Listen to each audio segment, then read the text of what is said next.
کراچی کے علاقے بلدیہ ٹاؤن میں بھتہ نہ ملنے پر 264 افراد کو فیکٹری سمیت آگ لگا کر قتل کرنے والے عبد الرحمان عرف بھولا اور محمد زبیر عرف چریا MQM کے ڈیتھ اسکواڈ کے ممبر تھے، جن کو متحدہ کی قیادت لوگوں کی جانیں لینے کے لیے استعمال کرتی تھی۔ یاد رہے کہ ان دونوں سفاک قاتلوں کو بلدیہ فیکٹری کیس میں 264 مرتبہ سزائے موت اور 10 سال قید اور جرمانے کی سزا سنائی گئی ہے۔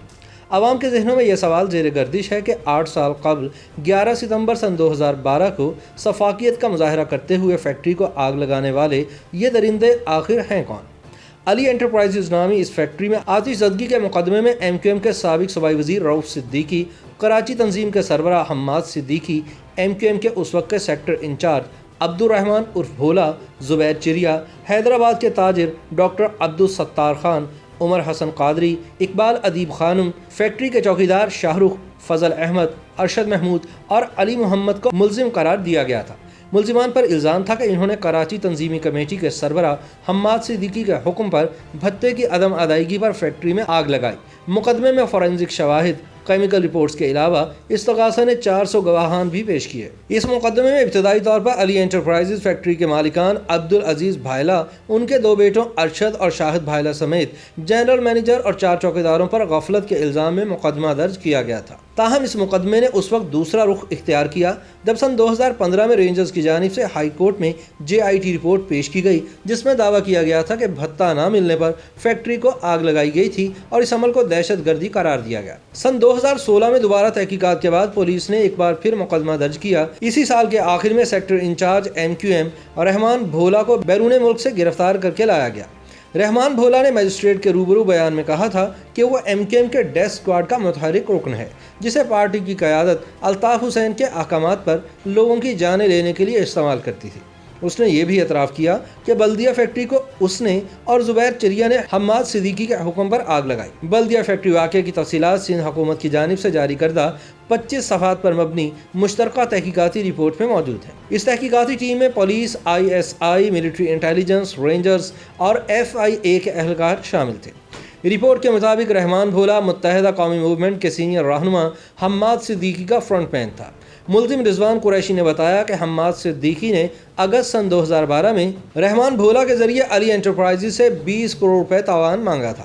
بعد میں رحمان بھولا کو حماد صدیقی نے ہی بلدیہ ٹاؤن کا سیکٹر انچارج بھی مقرر کیا۔ رپورٹ کے مطابق رضوان قریشی نے بتایا کہ 20 کروڑ روپے تاوان کی ادائیگی نہ کرنے پر رحمان بھولا اور اس کے ساتھیوں نے فیکٹری پر کیمیکل پھینک کر آگ لگا دی۔ رپورٹ کی حتمی سفارشات میں کہا گیا تھا کہ رحمان بھولا اور حماد صدیقی نے فیکٹری میں آگ لگانے کی منصوبہ بندی کی تھی۔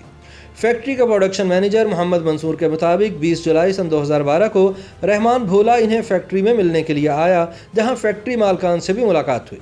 اگلے دن انہیں بتایا گیا کہ رحمان بھولا نے MQM کراچی تنظیمی کمیٹی کے انچارج حماد صدیقی کے نام پر 25 کروڑ روپے تاوان یا فیکٹری میں شراکت داری کا مطالبہ کیا تھا۔ منصور کے مطابق فیکٹری مالکان نے انہیں 1 کروڑ روپے MQM کے ساتھ معاملات نمٹانے کے لیے دیے، مگر رحمان بھولا 20 کروڑ سے نیچے آنے کے لیے تیار نہیں تھا۔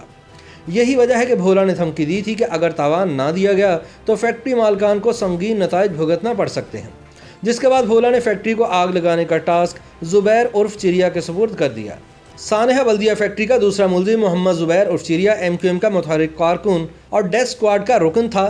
واضح رہے کہ چریا اسی فیکٹری کے فنیشنگ ڈپارٹمنٹ میں ملازمت کرتا تھا۔ JIT رپورٹ کے مطابق آگ لگانے والوں میں چریا بھی شامل تھا۔ پروڈکشن مینیجر منصور کے مطابق زبیر اسی فیکٹری کا ملازم ہونے کے ساتھ ساتھ متحدہ قومی موومنٹ کا ورکر بھی تھا اور اس کی وجہ سے فیکٹری میں اس کا کافی اثر و رسوخ تھا۔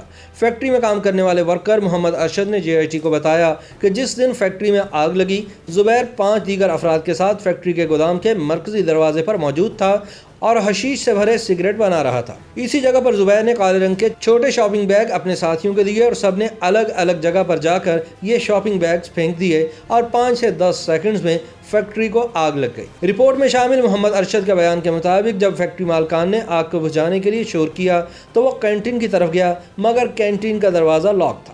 جب کینٹین کے دروازے کی چابی ملی اور دروازے کو کھولا گیا تو زبیر اپنے نامعلوم ساتھیوں کے ساتھ کینٹین میں موجود تھا۔ تفتیش کاروں کے مطابق MQM کے سیکٹر انچارج عبد الرحمان عرف بھولا نے اپنے سیکٹر کے دفتر سے زبیر عرف چریا اور دیگر ملزمان کو کیمیکل فراہم کیا، جہاں تمام ملزمان جمع ہو گئے تھے۔ عبد الرحمان عرف بھولا نے ملزمان کو فیکٹری کے گیٹ تک پہنچایا۔